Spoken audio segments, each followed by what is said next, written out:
প্রিয় দ্বাদশ শ্রেণী ভাই ও বোনেরা, তোমরা যারা 2024 সালে উচ্চ মাধ্যমিক পরীক্ষা দিতে চলেছো, এই ভিডিওটি তোমাদের জন্য খুবই উপকৃত হতে চলেছে।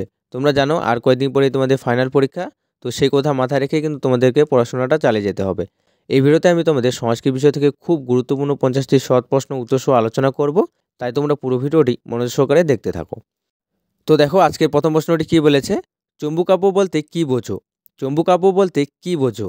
উত্তরটা দেখো, পদ্য এবং গদ্যের সংমিশ্রণে রচিত কাব্যকে বলা হয় চম্বুকাব্য। আরেকবার বলি, পদ্য এবং গদ্যের সংমিশ্রণে রচিত কাব্যকে বলা হয় চম্বুকাব্য।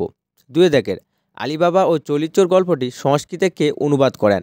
আলিবাবা ও চলিচোর গল্পটি সংস্কৃতে কে অনুবাদ করেন?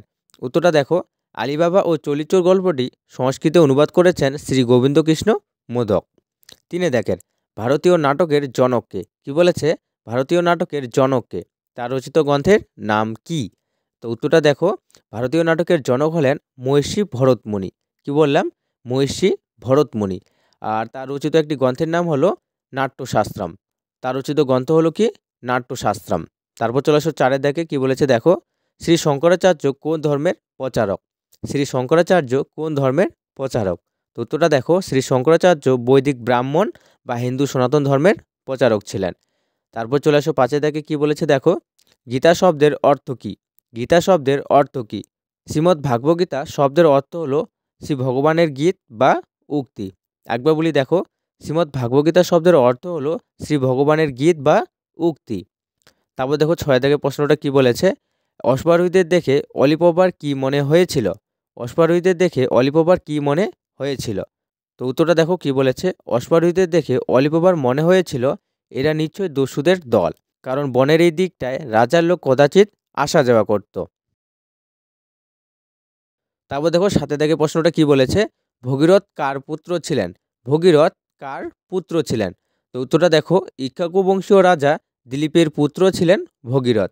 কি বলেছে, ইক্ষ্বাকু বংশীয় রাজা দিলীপের পুত্র ছিলেন ভগীরথ। তারপর দেখো আটে দেখে প্রশ্নটা, দর্শ শব্দের অর্থ কী? দর্শ শব্দের অর্থ কী? তো উত্তর হবে, দর্শ শব্দের অর্থ হলো অমাবস্যা। নয় দেখের, অলিপবা কটি গাধার পিঠে কাঠ চাপিয়ে নিয়ে আসতো? তো উত্তরটা দেখো, অলিপবা 3টি গাধার পিঠে কাঠ চাপিয়ে নিয়ে আসতো। তারপর দেখো দশে দেখে প্রশ্নটা কি বলেছে, ইন্দ্রবর্মা কে বা ইন্দ্রবর্মা কে ছিলেন? তো উত্তরটা কি হবে, ইন্দ্রবর্মা ছিলেন অবন্তীর রাজা। 11 দেখেন, কালিদাসের ইষ্ট দেবতা কে? তো উত্তরটা দেখো, কালিদাস শিবের ভক্ত ছিলেন। কালিদাসের ইষ্ট দেবতা হলেন শিব। কালিদাসের ইষ্ট দেবতাকে শিব। তারপর দেখো 12 দাগে কি বলেছে, ভগবদ্গীতায় মোট কটি শ্লোক আছে? উত্তরটা দেখো, কি বলেছে, ভগবদ্গীতায় মোট 700টি শ্লোক আছে। কটি? 700টি। তারপর দেখো 13 দাগে কি বলেছে, ভগবদ্গীতার উপদেশ কে কার উদ্দেশ্যে করেছেন? উত্তরটা দেখো, ভগবদ্গীতার উপদেশগুলি ভগবান শ্রীকৃষ্ণ অর্জুনের উদ্দেশ্যে করেছেন। তারপর চলে আসো পরবর্তী প্রশ্নে, কি বলেছে দেখো, গঙ্গা পাতালে কি নামে পরিচিত? গঙ্গা পাতালে কি নামে পরিচিত? তো উত্তরটা দেখো, কি বলেছে, দেবী গঙ্গা মর্তে বা পাতালে ভগবতী নামে পরিচিত। কি নামে? ভগবতী নামে পরিচিত। তারপর দেখো 15 দাগে কি বলেছে, ভাষের একটি অসমাপ্ত নাটকের নাম লেখো। ভাষের একটি অসমাপ্ত নাটকের নাম লেখো। তো উত্তরটা দেখো, চারুদত্ত নাটকটি অসমাপ্ত নাটক। একটি অসমাপ্ত নাটক হলো কি, চারুদত্ত। তারপর চলে আসো 16 দাগে দেখো কি বলেছে, কি বলেছে, বাসন্তী স্বপ্নমের মূল ইংরেজি নাটকের নাম কি? উত্তরটা দেখো, কি বলেছে, বাসন্তী স্বপ্নমের মূল ইংরেজি নাটকের নাম হলো এ মিডসামার নাইট ড্রিম। কি বলেছে, এ মিডসামার নাইট ড্রিম। 17 দাগের, অভিজ্ঞান কথার অর্থ কি? অভিজ্ঞান কথার অর্থ কি? উত্তর হবে স্মারক চিহ্ন। কি? স্মারক চিহ্ন। তারপর দেখো 18 দাগে কি বলেছে, পিতার পছন্দের পাত্রকে বিবাহ না করলে কুমুদিকে কি শাস্তি পেতে হবে? তো উত্তরটা খেয়াল করো, কি বলেছে দেখো, পিতার পছন্দের পাত্রকে বিবাহ না করলে কুমুদিকে হয় মৃত্যুদণ্ড বরণ করতে হবে, না হলে সারা জীবন চিরকুমারী থাকতে হবে। 19 দাগের, শ্রীমদ্ ভাগবত মহাভারতের কোন পর্বের অন্তর্গত? আরেকবার বলি দেখো, শ্রীমদ্ ভাগবত মহাভারতের কোন পর্বের অন্তর্গত? তো উত্তরটা দেখো, শ্রীমদ্ ভাগবত হলো মহাভারতের ভীষ্ম পর্বের অন্তর্গত। 20 দাগের, কি বলেছে দেখো, গঙ্গার ভক্তকে কে স্পর্শ করতে পারে না? তো উত্তরটা দেখো, কি বলেছে, গঙ্গা দেবীর ভক্তকে যমরাজও স্পর্শ করতে পারে না। তারপর দেখো 21 দাগে কি বলেছে, লক্ষণ সেনের সভার পঞ্চরত্নের নাম কি? তো উত্তরটা দেখো, কি বলেছে, গোবর্ধন, ধয়ী, শরণ, উমাপতিধর এবং জয়দেব।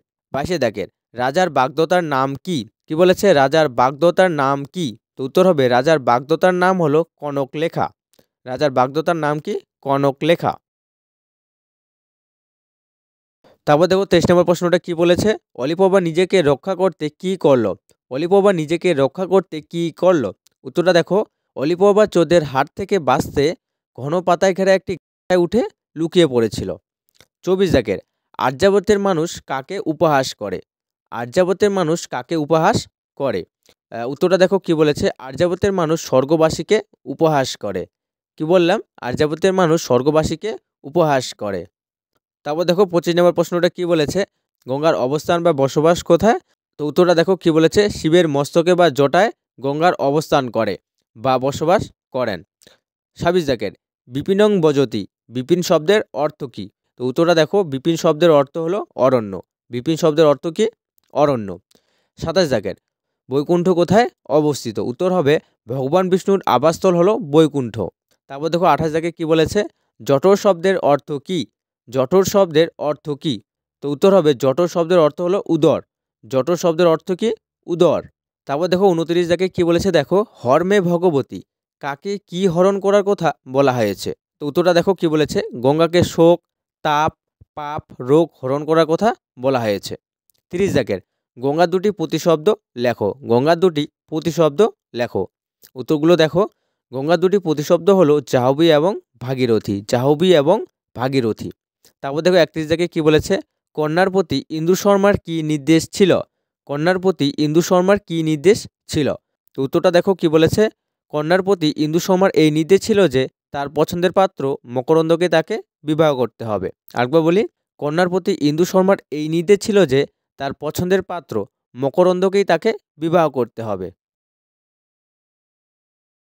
তারপর দেখো পরবর্তী প্রশ্ন। পরবর্তী প্রশ্নে কি বলেছে? দেখো, গঙ্গা কার জননী? তো উত্তরটা দেখো, ভীষ্মের জননী হলেন দেবী গঙ্গা। ভীষ্মের জননী হলেন দেবী গঙ্গা। 33 দাগের দর্শ শব্দের অর্থ কী? দর্শ শব্দের অর্থ কী? তো উত্তর হবে দর্শ শব্দের অর্থ হলো অমাবস্যা। দর্শ শব্দের অর্থ কী? অমাবস্যা। 34 দাগের ভার্সের নাটকের সংখ্যা কত? ভার্সের নাটকের সংখ্যা কত? তো উত্তর হবে ভার্সের নাটকের সংখ্যা হলো 13। তারপর দেখো 35 দাগে কি বলেছে? গীতার সম্পূর্ণ নাম কি? গীতার সম্পূর্ণ নাম কি? তো উত্তর হবে গীতার সম্পূর্ণ নাম হলো শ্রীমদ্ ভাগবত গীতা উপনিষদ। শ্রীমদ্ ভাগবত গীতা উপনিষদ। তারপর দেখো 36 দাগের সুরেশ্বরী কথার অর্থ কী? সুরেশ্বরী কথার অর্থ কী? উত্তর, সুর অর্থাৎ দেবতা, ঈশ্বরী অর্থাৎ দেবী। সুতরাং সুরেশ্বরী কথার অর্থ হলো দেবতাদের দেবী। তাহলে সুরেশ্বরী কথার অর্থ কী? দেবতাদের দেবী। তারপর দেখো পরবর্তী প্রশ্নে কি বলেছে?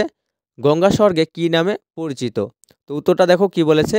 দেবী গঙ্গা স্বর্গে অলকানন্দা বা সুরধ্বনি নামে পরিচিত। দেবী গঙ্গা স্বর্গে কী নামে পরিচিত? অলকানন্দা বা সুরধ্বনি নামে পরিচিত। 38 দাগের মেঘদূতের যক্ষ কোন পর্বতে বাস করত? মেঘদূতের যক্ষ কোন পর্বতে বাস করত? তো উত্তরটা দেখো, মেঘদূতের যক্ষ রামগিরি পর্বতে বাস করত। কোথায়? রামগিরি পর্বতে। তারপর দেখো 39 দাগে কী বলেছে? প্রমোদ কে? প্রমোদ কে? তো উত্তরটা হবে অবন্তীনগরের পরিচালক হলেন প্রমোদ। অবন্তীনগরের পরিচালককে প্রমোদ। 40 দাগের চরক কোন বিষয়ের পণ্ডিত ছিলেন? তো উত্তর কী হবে? চরক চিকিৎসা শাস্ত্রের পণ্ডিত ছিলেন। চরক চিকিৎসা শাস্ত্রের পণ্ডিত ছিলেন। 41 দাগের কে শকুন্তলাকে অভিশাপ দেন? তো উত্তরটা কী হবে? দুর্বাসা মুনি শকুন্তলাকে অভিশাপ দেন। কোন মুনি? দুর্বাসা মুনি। তারপর দেখো 42 দাগে কী বলেছে? শ্রীমদ্ ভাগবত গীতায় কতগুলি অধ্যায়? শ্রীমদ্ ভাগবত গীতায় কতগুলি অধ্যায় রয়েছে? তো উত্তরটা দেখো, শ্রীমদ্ ভাগবত গীতায় 18টি অধ্যায় রয়েছে। কটি? 18টি। তারপর দেখো পরবর্তী প্রশ্নে কি বলেছে? রাজা কি নিয়ে উদ্বিগ্ন ছিলেন? রাজা কি নিয়ে উদ্বিগ্ন ছিলেন? তো উত্তরটা দেখো, রাজা তার আসন্ন বিবাহ নিয়ে উদ্বিগ্ন ছিলেন। কি নিয়ে? তার আসন্ন বিবাহ নিয়ে। তো তোমরা যারা এখনও চ্যানেলটি সাবস্ক্রাইব করোনি সাবস্ক্রাইব করে দিও, কারণ এরপরে আমি এরকম আরও 50টি শর্ট প্রশ্ন নিয়ে আসবো। টোটাল তোমাদেরকে 100টা প্রশ্ন বলবো, তোমরা এই 100টা প্রশ্ন ভালো মতন রেডি করবে, কেমন? তারপর দেখো 44 দাগে কী বলেছে? রাজার সঙ্গে কার বিবাহ হওয়ার কথা? রাজার সঙ্গে কার বিবাহ হওয়ার কথা বা কথা ছিল? তো উত্তরে কী হবে? রাজার সঙ্গে কনকলেখার বিবাহ হওয়ার কথা ছিল। কার? রাজার সঙ্গে কনকলেখার। তারপর দেখো 45 থেকে কী বলেছে? গিরিবর বলতে কাকে বোঝানো হয়েছে? গিরিবর বলতে কাকে বোঝানো হয়েছে? তো উত্তরে কী হবে? গিরিবর বলতে পর্বতশ্রেষ্ঠ হিমালয়কে বোঝানো হয়েছে। কাকে? হিমালয়কে। তারপর দেখো 46 দাগে কী বলেছে, রাজার কাছে প্রতিটি মুহূর্ত কী মনে হচ্ছিল। রাজার কাছে প্রতিটি মুহূর্ত কী মনে হচ্ছিল, তো উত্তরটা কী হবে, রাজার কাছে প্রতিটি মুহূর্ত এক যুগের ন্যায় মনে হচ্ছিল।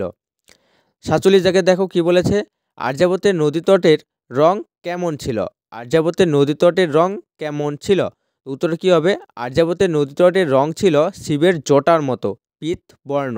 কেমন, পীত বর্ণ। তারপর দেখো 48 দাগে কী বলেছে, জঠর শব্দের অর্থ কী। জঠর শব্দের অর্থ কী, উত্তর কী হবে, জঠর শব্দের অর্থ হলো মাতৃগর্ভ। তারপর দেখো 49 দাগে কী বলেছে, ভগীরথ কে ছিলেন। ভগীরথ কে ছিলেন, তো উত্তর কী হবে, সূর্যবংশীয় রাজা দিলীপের পুত্র হলেন ভগীরথ। আর আজকের লাস্ট প্রশ্নটি দেখো, নাকলক শব্দের অর্থ কী। নাকলক শব্দের অর্থ কী, উত্তর কী হবে, নাকলক শব্দের অর্থ হলো স্বর্গলোক। নাকলক শব্দের অর্থ কী, স্বর্গলোক। তো এই ছিল তোমাদের আজকের 50টি শর্ট প্রশ্ন। এরপরে আমি আরও 50টি শর্ট প্রশ্ন নিয়ে আসবো। তোমরা সেটা পাওয়ার জন্য বা দেখার জন্য চ্যানেলটি সাবস্ক্রাইব করে পাশে থাকা বেল আইকন বাটনটি অন করে দাও।